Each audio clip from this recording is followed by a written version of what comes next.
Hi friends, ಇವಾಗ ನಾವು sir tuning ಅನ್ನೋಕ್ಕಿಂತ ಟ್ಯೂನಿಂಗ್ ಮಾಡದಿರೋದೇ ಬೆಸ್ಟು. ಅಂದರೆ ಆ ಗಾಡಿ ಲೈಫ್ ಜಾಸ್ತಿ ಇರೋದು. ಶೋರೂಮಲ್ಲಿ ಬಿಡೋದಕ್ಕೂ ನಮ್ಮಲ್ಲಿ ಬಿಡೋದಕ್ಕೆ ಏನು ವ್ಯತ್ಯಾಸ ಅಂದರೆ ಒಂದು 5-6 KTM ಗಾಡಿ ನಿಂತಿದೆ. ಹಾಯ್ ಫ್ರೆಂಡ್ಸ್, ಇವಾಗ ನಾವು ಎಲ್ಲಿದ್ದೀವಿ ಅಂತಂದರೆ ಅಯ್ಯಪ್ಪ ಮೋಟರ್ಸ್ ಹತ್ರ ಇದ್ದೀವಿ. ಸೊ ಇವ್ರು ನಿಮಗೆ ಗೊತ್ತಿರಲೇಬೋದು, ಸೋಷಿಯಲ್ ಮೀಡಿಯಾದಲ್ಲಿ ತುಂಬ ಫೇಮಸ್ಸು. ಸರ್ ನಿಮ್ಮ ಹೆಸರು? ವಿನೋದ್ ಅಂತ. ಫ್ಯೂಷನ್ಸ್ ಮೋಟರ್ ಅಂತ ಅಂದ್ಬಿಟ್ಟು ಇವ್ರದ್ದು ಸರ್ವಿಸ್ ಸ್ಟೇಷನ್ನು. ಸರ್ ನಿಮ್ಮ ಸರ್ವಿಸ್ ಬಗ್ಗೆ ತಿಳಿಸ್ಕೊಡಿ ಸರ್. ಸರ್ ನಾವು ಎಲ್ಲ ಟೈಪ್ ಸರ್ವಿಸ್ ಗಾಡಿ ಮಾಡ್ತೀವಿ. ಮೈನ್ ಏನಂದರೆ ನಮ್ಮ ಫ್ಯೂಷನ್ ಮೋಟರ್ ಕಡೆಯಿಂದ ಇನ್ಫಾರ್ಮೇಷನ್ ವೀಡಿಯೋ ಜಾಸ್ತಿ. ಯಾಕಂದರೆ KTM ಮಾಡ್ತೀವಿ, ಎಲ್ಲ ಗಾಡಿ ಮಾಡ್ತೀವಿ. ಆ್ಯಕ್ಟಿವ್ ಮಾಡ್ತಾರೆ ಅಂತ ಕೇಳ್ತಾರೆ, ಅದನ್ನು ಮಾಡ್ತೀವಿ. ಟೈಮ್ ಕೊಟ್ಟರೆ ಮಾಡ್ತೀವಿ. ಸೊ ಆ್ಯಕ್ಟಿವಿಂದ ಹಿಡ್ದು S1000 RR ತನಕನೂ ಖಂಡಿತ ಎಲ್ಲ ಗಾಡಿ ಮಾಡ್ತೀವಿ. ಸೊ ಇವಾಗ KTM ಗಾಡಿ ಎಲ್ಲ ಜಾಸ್ತಿ ಸರ್ವಿಸಿಗೆ ಬಂದಿದೆ. ಸೊ ಮೇನ್ ಇಶ್ಯೂ ಏನು ಬರುತ್ತೆ ಸರ್ ಅದರಲ್ಲಿ? ಸರ್ ಅದೇ ಮೈಂಟೆನೆನ್ಸ್ ಮಾಡಬೇಕು. ಇವಾಗ ಹೊಸ ಗಾಡಿ ಇಸ್ಕೊತಾರೆ, ಒಂದು 10,000 ಕಿಲೋಮೀಟ್ರಿಗೆ ಏನೂ ಇಶ್ಯೂ ಇರಲ್ಲ. ಅದಾದಮೇಲೆ ಮೈಂಟೈನ್ ಮಾಡಲೇಬೇಕು. 10,000ವರೆಗೂ ಏನೂ ಗೊತ್ತಾಗಲ್ಲ. 10,000 ಆದಮೇಲೆ ಗಾಡಿಗಳು ಮೈಂಟೈನ್ ಮಾಡಿದ್ರೆ ನೀಟಾಗಿರುತ್ತೆ.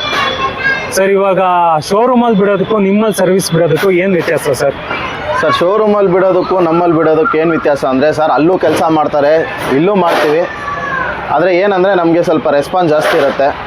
ನಮ್ಮ ಫಾಲೋವರ್ಸ್ ಬರೋದ್ರಿಂದ ನಾವು ಎಲ್ಲ ಚೆಕ್ ಮಾಡ್ತೀವಿ. ಅಲ್ಲೂ ಶೋರೂಮಲ್ಲಿ ಮಾಡ್ತಾರೆ. ಸೊ ಬಿಲ್ ಏನಾದರೂ ಕಮ್ಮಿ ಆಗುತ್ತಾ ಶೋರೂಮ್ಗಿಂತ ನಿಮ್ಮ ಸರ್ವಿಸ್? ಸರ್ ಬಿಲ್ ಕಡಿಮೆ ಆಗಲ್ಲ. ಯಾಕೆ ಕಡಿಮೆ ಆಗಲ್ಲ ಅಂದರೆ, ಒರಿಜಿನಲ್ ಐಟಮಲ್ಲಿ ಏನೂ ಕಡಿಮೆ ಆಗಲ್ಲ. ಲೇಬರ್ ಕಾಸ್ಟ್ ಫ್ರೇಮ್ ಮಾಡ್ಬೋದು, ಅದು ಕಡಿಮೆ ಆಗುತ್ತೆ. ಲೇಬರ್ ಕಾಸ್ಟ್ ಕಡಿಮೆ ಮಾಡ್ಬೋದು. ಓಕೆ ಸರ್, ಇವಾಗ ಯಾವ್ಯಾವ ಸೆಗ್ಮೆಂಟಿಗೆ ಯಾವ್ಯಾವ ಥರ ಲೇಬರ್ ಕಾಸ್ಟ್ ಇದೆ ಸರ್?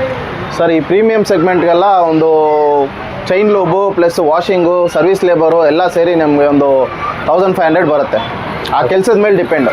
ಅಡಿಷ್ನಲ್ ಕೆಲಸ ಇತ್ತಂದರೆ ಅವೆಲ್ಲ ಸೇರಿ 1500 ಒಳಗಡೆ ಬರುತ್ತೆ. ಈ ನಾರ್ಮಲ್ ಗಾಡಿ ಅಂದರೆ ಈ ಒಂದು 750, ಈ ಇನ್ನೊಂದು 850, ಈ ಸೆಗ್ಮೆಂಟಲ್ಲಿ ಲೇಬರ್ ಚಾರ್ಜ್ ಮಾಡ್ತೀವಿ. ಕೆಲಸದ ಮೇಲೆ ಚಾರ್ಜ್. ಹೌದು ಸರ್, ನಿಮ್ಮ ಸರ್ವಿಸ್ ಶಾಪಿಗೆ ಜಾಸ್ತಿ ಬೈಕ್ ಯಾವುದು ಸರ್ ಬರೋದು? ಸರ್ ಯಾವ ಸೆಗ್ಮೆಂಟ್ ಇಂದ ಬರೋದು? ಎಲ್ಲ ಗಾಡಿ ಬರುತ್ತೆ ಸರ್. ಎಲ್ಲ ಗಾಡಿನೂ ಬರುತ್ತೆ. KTM ಜಾಸ್ತಿ ಬರುತ್ತೆ. ಅದಕ್ಕೆ ಬಿಟ್ಟು ಎಲ್ಲ ಗಾಡಿ ಬರುತ್ತೆ. ಎಲ್ಲ ಗಾಡಿನೂ ಮಾಡ್ತೀವಿ, ಎಲ್ಲ ಗಾಡಿನೂ ಬರುತ್ತೆ. ಸರ್ ನಾನು ಇಲ್ಲಿ ಮುಂದೆಗಡೆ ಗಾಡಿಗಳು ನೋಡ್ತಾ ಇದ್ದೀನಿ. ಇಲ್ಲಿಂದ ಹಿಡ್ದೆ ನೋಡಿ, ಈ ಕಾರ್ನರಿಂದ ಹಿಡ್ದೆ ಆ ಕಾರ್ನರ್ ತನಕನೂ ಗಾಡಿ ನಿಂತಿದೆ. ಇದೆಲ್ಲ ನಿಮ್ಮ ಶಾಪಿಗೆ ಬಂದಿರೋದು ಸರ್ವಿಸ್ ಮಾಡಿಸೋದಕ್ಕೆ? ಸರ್ ಹೌದು, ಎಲ್ಲ ನಮ್ಮ ಹತ್ರ ಸರ್ವಿಸ್ ಮಾಡೋಕ್ಕೆ ಬಂದಿರೋದು. ಕಸ್ಟಮರು ಕೆಲವೊಂದು ಇವೆಲ್ಲ ಕಂಪ್ಲೇಂಟ್ ಗಾಡಿ ಇರುತ್ತೆ. ಆ ಕಂಪ್ಲೇಂಟ್ ಗಾಡಿನ ರೆಕ್ಟಿಫೈ ಮಾಡೋದಕ್ಕೆ ನಾವು ಟೈಮ್ ತೊಗೊಂಡ್ಬಿಡ್ತೀವಿ. ಸೊ ಎಲ್ಲೆಲ್ಲಿಂದ ಬರ್ತಾರೆ ಸರ್ ನಿಮ್ಮ? ಸರ್ ನಮ್ಮಲ್ಲಿ ಸುಮಾರು ಆಲ್ ಓವರ್ ಕರ್ನಾಟಕ ಬರ್ತಾರೆ ಸರ್. ಶಿವಮೊಗ್ಗದಿಂದ ಬರ್ತಾರೆ, ಆಮೇಲೆ ದಾವಣಗೆರೆ, ಗುಲ್ಬರ್ಗ, ಆಮೇಲೆ ಮೈಸೂರು, ಮಂಡ್ಯ, ಹೊಸಕೋಟೆ, ಆಮೇಲೆ ಇದು ಬಳ್ಳಾರಿಯಿಂದೆಲ್ಲ ಬಂದವ್ರೆ. ಸೊ ಫಾರ್ ಎಕ್ಸಾಂಪಲ್ ನಾವೇ ತುಮಕೂರಿಂದ ಬಂದಿದ್ದೀವಿ 70 ಕಿಲೋಮೀಟ್ರಿಂದ. ಸೊ ಬಿಕಾಸ್ ಆಫ್ ನಿಮ್ಮ ವರ್ಕ್ ಅಷ್ಟು ಚೆನ್ನಾಗಿದೆ ಅಂತ. ವರ್ಕ್ ಅನ್ನೋಕ್ಕಿಂತ ಏನು ಅಂದರೆ, ಈ ಗಾಡಿ ಇಸ್ಕೊಂಡು ಸುಮಾರು ಜನ ಬೇಜಾರಾಗ್ಬಿಟ್ಟವ್ರೆ. ಓಕೆ, ಇವಾಗ ನಮ್ಮಲ್ಲಿ ಓವರ್ ವರ್ಕ್ಲೋಡ್ ಇತ್ತು ಅಂದ್ರೇನು ನಾವೇನು ಮಾಡ್ತೀವಿ, ಸರ್ ಇದೇ ಕಂಪ್ಲೇಂಟು ಗಾಡಿಯಲ್ಲಿ, ನೀವು ಬೇರೆ ಕಡೆ ರೆಡಿ ಮಾಡಿಸ್ಕೊಂಡಂಗಿದ್ರೆ ಬೇರೆ ಕಡೆ ಮಾಡಿಸ್ಕೊಳ್ಳಿ. ಕಂಪ್ಲೇಂಟ್ ಇದೆ, ನಮ್ಮಲ್ಲಿ ವರ್ಕ್ಲೋಡ್ ಫುಲ್ಲಾಗಿತ್ತು ಆಗಿಲ್ಲ ಅಂದರೆ ನಾವು ಈ ಥರ ಇಲ್ಲಿ ಸುಮಾರು ಕಸ್ಟಮರ್ ಕಳಿಸಿದ್ದೀವಿ. ಸರ್ ಈ ಕಂಪ್ಲೇಂಟ್ ಇದೆ ಐತೆ, ಆಚೆ ಕಡೆ ನೀವು ಮಾಡ್ಕೊಳ್ಳಿ, ರೆಡಿ ಮಾಡ್ಕೊಳ್ಳಿ ಅಂತ. ಸರ್ ಇಷ್ಟು KTM ಗಾಡಿ ನಿಂತಿದೆ, ಒಂದು 5-6 KTM ಗಾಡಿ ನಿಂತಿದೆ. ಸೊ ಇದೆಲ್ಲ ಏನು ಪರ್ಪಸ್ ಬಂದಿರೋದು? ಎಲ್ಲ ಇಂಜಿನ್ ಪ್ರಾಬ್ಲಮ್ಮು? ಸರ್ ಇದರಲ್ಲೊಂದು 3 ಗಾಡಿ 4 ಗಾಡಿ ಇಂಜಿನ್ ಕೆಲಸ, ಮಿಕ್ಕಿದ್ದು ಮಿಸ್ಸಿಂಗ್ ಇಶ್ಯೂ. ಓಕೆ, ಮಿಕ್ಕಿದ್ದು ಸರ್ವಿಸ್ ಗಾಡಿಗಳು. ಸರ್ ಇವಾಗ ಒಂದು KTM ಗಾಡಿ ಇಂಜಿನ್ ರೀಬಿಲ್ಡ್ ಆದರೆ ತಿರ್ಗಾ ಎಷ್ಟು ಕಿಲೋಮೀಟರ್ ಓಡಿಸ್ಬೋದು ಸರ್? ಯೂಸೇಜ್ ಮೇಲೆ. ಮುಂಚೆ ಎಲ್ಲ ನೋಡಿ E20 ಇದ್ದಿಲ್ಲ. E20 ಬರೋಕ್ಕೆ ಮುಂಚೆ ಪಕ್ಕಾ ಗ್ಯಾರಂಟಿ ಕೊಡ್ತಾ ಇದ್ವಿ. ಇವಾಗ E20 ಬಂದಮೇಲೆ ಕಸ್ಟಮರ್ಗೆ ಗ್ಯಾರಂಟಿ ಕೊಡೋದೇ ಕಷ್ಟ ಆಗ್ಬಿಡೈತೆ. ಓಕೆ, ಇವಾಗ E20 ಬರೋಕ್ಕಿಂತ ಮುಂಚೆ ಎಷ್ಟು ಕಿಲೋಮೀಟರ್ ಓಡಿಸ್ಬೋದು ಸರ್? ಇವಾಗ ಇಂಜಿನ್ ಕಂಪ್ಲೀಟ್ ಮಾಡಿದ್ರೆ ಒಂದು 50,000 to 60,000 ಓಡ್ತಾ ಇತ್ತು. 60,000 ಆರಾಮಾಗಿ ಓಡಿಸ್ಬೋದು. ಸೊ ಅದು ಬಿಟ್ಟರೆ KTM ಅಲ್ಲಿ ಇನ್ನೇನು ಇಶ್ಯೂ ಬರುತ್ತೆ ಸರ್ ಮೇಜರು? ಸರ್ KTM ಅಲ್ಲಿ ಮೈನು ಇವಾಗ ಇದು ಬರುತ್ತೆ. ಮೈನ್ ಅಂದರೆ ಟೈಮಿಂಗ್ ಚೈನ್ದು ಜಾಸ್ತಿ ತುಂಬ ಜಲ್ದಿ ಸೌಂಡ್ ಬರುತ್ತೆ. ಓಕೆ, ಆಮೇಲೆ ಕೂಲೆಂಟ್ ಪಂಪದು ಆಯಿಲ್ ಸೀಲ್ ಹೋಗ್ಬಿಡುತ್ತೆ. ಓಕೆ, ಅದು ಜಾಸ್ತಿ ಇಶ್ಯೂ ಬರುತ್ತೆ. ಸರ್ ಇವಾಗ ಏರ್ ಫಿಲ್ಟ್ರು ನೀವು K&N ಅದೆಲ್ಲ ಹಾಕ್ಕೊಡ್ತೀರಾ? ಹಾಕ್ಕೊಡ್ತೀವಿ. ಒರಿಜಿನಲ್ ನೀವು ನಿಮ್ಮ ಶಾಪಲ್ಲಿ ಇದೆಯೋ ಅಥವಾ ತರಿಸ್ಕೊಡೋದು ಹಿಂಗೆ ಸರ್? ಸರ್ ನಾವು ಹಾಕ್ಕೊಡ್ತೀವಿ ಸರ್. ತರಿಸ್ಬಿಟ್ಟು ಹಾಕ್ಕೊಡ್ತೀರಾ? ನಾವು ಕಸ್ಟಮರು ಹೆಂಗೆ ರಿಕ್ವೈರ್ಮೆಂಟ್ ಅಂದರೆ ಅದೇ ಸ್ಟಾಕು ನಾವು ಜಾಸ್ತಿ ಎಲ್ಲ ಕಂಪನಿ ಸ್ಟಾಕೇ ಯೂಸ್ ಮಾಡೋದು. ಓಕೆ, ರಿಕ್ವೈರ್ಮೆಂಟು ಈ ಥರ ಬೇಕು ಅಂದರೆ ಖಂಡಿತ ಹಾಕ್ಕೊಡ್ತೀವಿ. ಸರ್ ಟ್ಯೂನಿಂಗ್ ಏನಾದರೂ ಮಾಡ್ತೀರಾ ನೀವು? ಯಾವುದು ಮಾಡ್ತೀವಿ ಸರ್. ಟ್ಯೂನಿಂಗ್ ಯಾವ ಥರ ಯಾವ ಸ್ಟೇಜಲ್ಲಿ ಮಾಡ್ತೀರಾ? ಸರ್ ಟ್ಯೂನಿಂಗು ಅನ್ನೋಕ್ಕಿಂತ ಟ್ಯೂನಿಂಗ್ ಮಾಡದಿರೋದೇ ಬೆಸ್ಟು. ಯಾಕಂದರೆ ಆ ಗಾಡಿ ಲೈಫ್ ಜಾಸ್ತಿ ಇರುತ್ತೆ ಸರ್. ಮೈಲ್ಡಾಗೆ ಟ್ಯೂನಿಂಗ್ ಮಾಡ್ಬೋದು. ಲೈಕ್ ಸ್ಟಾಕ್ ಇದು ಎಕ್ಸಾಸ್ಟ್ ಏನು ಬೇಡ, ಪರ್ಫಾರ್ಮೆನ್ಸ್ನ ಸ್ವಲ್ಪ ಇವಾಗ 45 BHP ಇದ್ರೆ 50 BHP ಮಾಡೋದು. ಸರ್ 45 BHP ಅಂದರೆ ಇವಾಗ ಅದೇ ECMನ ನೀವು ಫ್ಲ್ಯಾಶ್ ಮಾಡಿಬಿಟ್ಟು ಅದೇ ನೀವು ರೀಮ್ಯಾಪಿಂಗ್ ಮಾಡಿದ್ರೆ ಒಂದು 2 ರಿಂದ 3 BHP ಎತ್ಬೋದು ಅಷ್ಟೇ. ಓಕೆ, ಜಾಸ್ತಿ 45 ಎಲ್ಲ ಬರಲ್ಲ. ಓಕೆ, ಅದು ಬಾಟಮ್ ಇಂದ ಎತ್ತಿದ್ರೇ ಬರೋದು. Okay, full complete engine work ಮಾಡಿದ್ರೆ. ಸರ್ ನೀವು ರೇಸಿಂಗ್ ಗಾಡಿಗಳೆಲ್ಲ ರೆಡಿ ಮಾಡ್ತೀರಾ ಅಂತ ಕೇಳ್ಪಟ್ಟೆ, ಅದ್ರ ಬಗ್ಗೆ ತಿಳಿಸ್ಕೊಡಿ ಸರ್.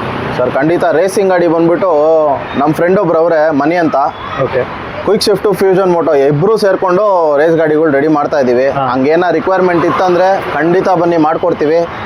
ಈ ಹೊಸ ಲರ್ನರ್ಸ್ಗೆ ತುಂಬ ಆಸೆ ಇರುತ್ತೆ ಸರ್, ಗಾಡಿ ಓಡಿಸ್ಬೇಕು ಏನೋ ಒಂದು ಆಸೆ ಇರುತ್ತೆ, ಅದನ್ನು ನಾವು ಫುಲ್ಫಿಲ್ ಮಾಡ್ತೀವಿ. ಅವ್ರಿಗೆ ಹೆಂಗೆ ಬೇಕೋ ಹಂಗೆ ಗಾಡಿ ರೆಡಿ ಮಾಡ್ಕೊಡ್ತೀವಿ. ಸರ್ ಯಾವ ಗಾಡಿ ತಂದು ಕೊಟ್ಟರು ರೇಸ್ ಬೈಕ್? ಸರ್ ಯಾವ ಗಾಡಿ ಅಂದ್ರೇನು ಅವ್ರಿಗೆ ಪರ್ಟಿಕ್ಯುಲರ್ ಗಾಡಿ ಯಾವುದು. ಇವಾಗ ನೋಡಿ ಎಕ್ಸ್ಪಲ್ಸ್ ಎಲ್ಲ ಆಟೋ ಕ್ರಾಸು ಮೋಟೋ ಕ್ರಾಸ್ ಎಲ್ಲ ಓಡುತ್ತೆ, ಅದು ಓಕೆ. ಇವಾಗ ನೆಕ್ಸ್ಟು ಡ್ರ್ಯಾಗ್ ಮಿಡ್ಬೇಕಂದ್ರೆ ಡ್ಯಾಗ್ ಒಂಥರ, ಸರ್ಕ್ಯೂಟ್ ಓಡಿಸ್ಬೇಕಂದ್ರೆ ಸರ್ಕ್ಯೂಟ್ ಒಂಥರ, ಡಿಫ್ರೆಂಟ್ ಕ್ಯಾಟಗರಿ ಐತೆ ಅದರಲ್ಲಿ. ಸರ್ ಅವೆಲ್ಲ ನಮ್ಮದೇ.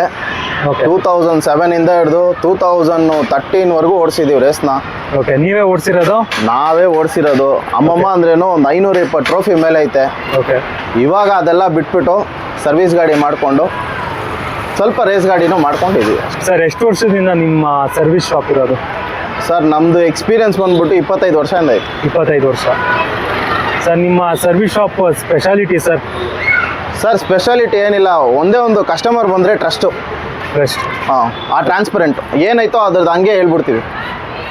ಫ್ರೆಂಡ್ಸ್, ಫ್ಯೂಷನ್ ಮೋಟರ್ಸ್ ಒಬ್ಬರು ಕಸ್ಟಮರ್ ರಿವ್ಯೂ ಕೊಡ್ತೀನಿ ಅಂತ ಅಂದರು. ಸೊ ಬನ್ನಿ ಕೇಳೋಣ ಹೇಗಿದೆ ಇವ್ರ ರಿವ್ಯೂ ಅಂತ. ಸರ್ ಹೇಗಿದೆ ನಿಮ್ಮ ಎಕ್ಸ್ಪೀರಿಯನ್ಸ್?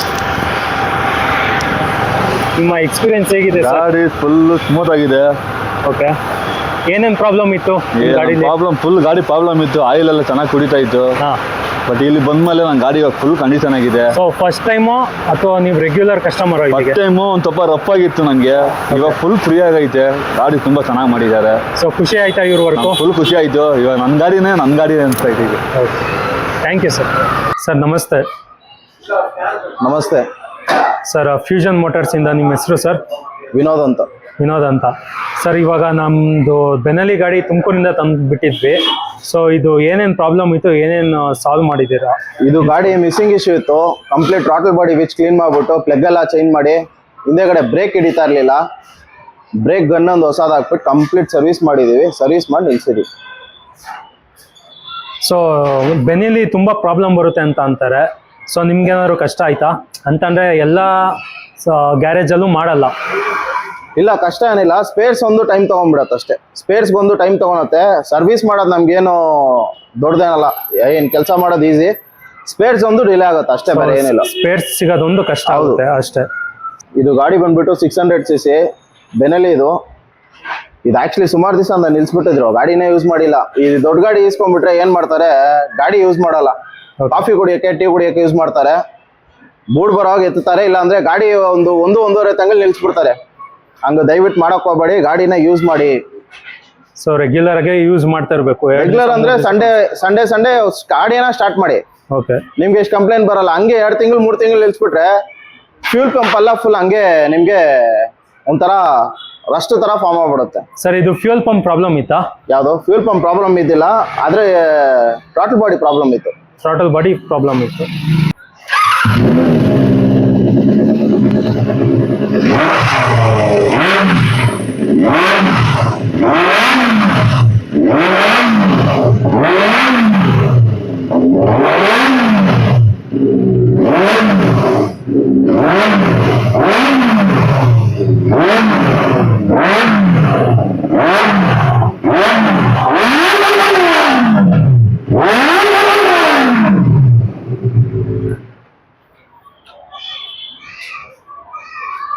ಸೊ ಇದು ಬಂದ್ಬಿಟ್ಟು ಅಯ್ಯಪ್ಪ ಮೋಟರ್ಸ್ ಅಂತ.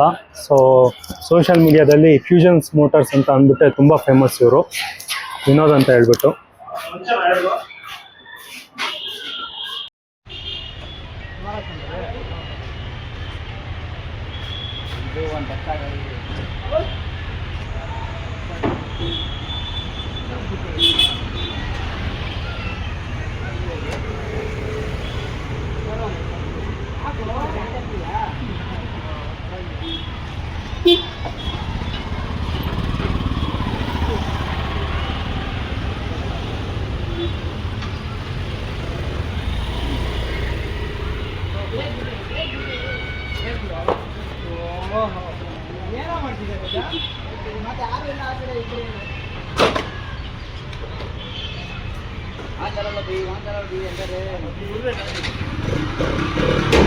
ಹೌದಾ